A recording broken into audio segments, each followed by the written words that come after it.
I think you have a great story, right? And with a lot of the clients that we work with, we're always talking about what's your story? How can we really use your story? And I think right there, that's a great story because you're creating from a place of need.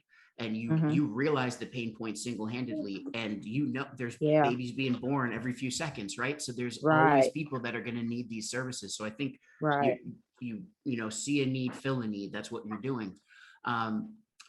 I honestly think that you could take your story and you could probably have your story match up with the different services and the different stages of service that you offer.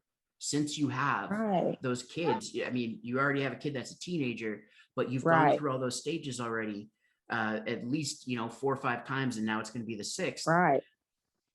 What I would think about as you're going through is how you can match up your story or a certain experience you had with the service you're offering. Tie it in. Gotcha. That's going to be powerful. It's not just like, let's use the doula service, for example, right? So, postpartum, usually you're in the hospital. Depending on the hospital, you might be in there 2 nights. If your baby, like for us, Olivia she had antibiotics that she needed. So she needed to be in there 3 nights. And then, 2.5 days in, those nurses are great, but then they're like, see you later. We got to make room for the next one. It's like going to a hotel, like checkout day, get out. Right. So, and then you're like, whoa, what just happened? I thought I was going to be pampered. Right.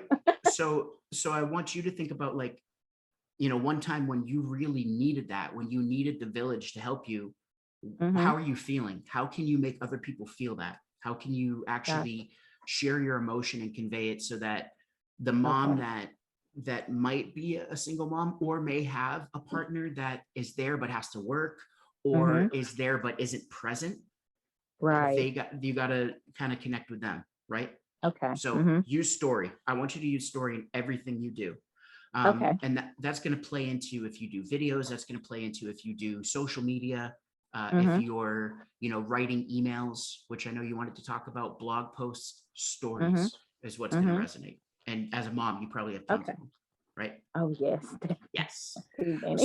So that's one. And a great exercise for you to do is have a notepad or a little journal or something you can get at like a dollar store and just write down, or use your phone and use the notes app or whatever, and just write down when you have a story, stop and write it down. Almost like how stand-up comedians come up with their jokes and they write it down really quick. I want you to do the same thing. You can always pull from that bank later on.